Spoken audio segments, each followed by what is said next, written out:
চাচ্ছি যে 1 বছর আগে আমি আমার আব্বু আম্মুকে বলছিলাম আমাদের এরকম একটা প্রোগ্রামে যে আমাকে 1টা বছর সুযোগ দেন, আমাকে 1টা বছর সুযোগ দেন, দেখেন আপনার ছেলে কি করে। আরেকটা কথা বলছিলাম যে আমি টিএনসকে ভালোবেসে ফেলছি, যে মানুষ ভালোবেসে জীবন দিতে পারে, আমি এই প্ল্যাটফর্ম থেকে ভালোবেসে ফেলেছি, যে জন্য এই প্ল্যাটফর্ম থেকে আমি থাকতে পারবো না। আলহামদুলিল্লাহ আজকে এই 1 বছরে 2024 সালে আমার জীবনের যদি সেরা একজন আমি বলি তাহলে আমার এই র্যাঙ্কটা আমার জন্য অনেক একটা স্বপ্নের র্যাঙ্ক ছিল।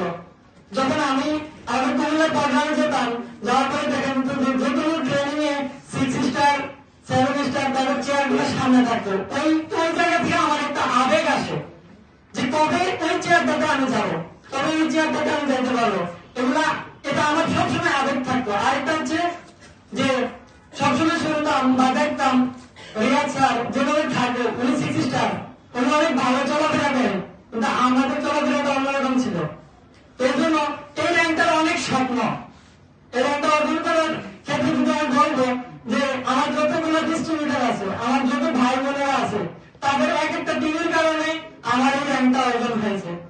এবং আপনারা সবাই জানেন আমি প্রতিষ্ঠান থেকে নেপাল গিয়েছিলাম।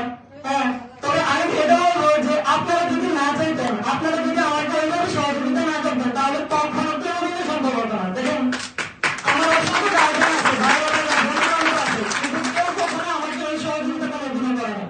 আমার বড় ভাইয়ারা আছে, অনেকেই আত্মীয়স্বজন আছে, কোনোদিনও আমাকে এইভাবে স্টেজে এনে এতটুকু সহযোগিতা কেউ কোনোদিন করে নাই।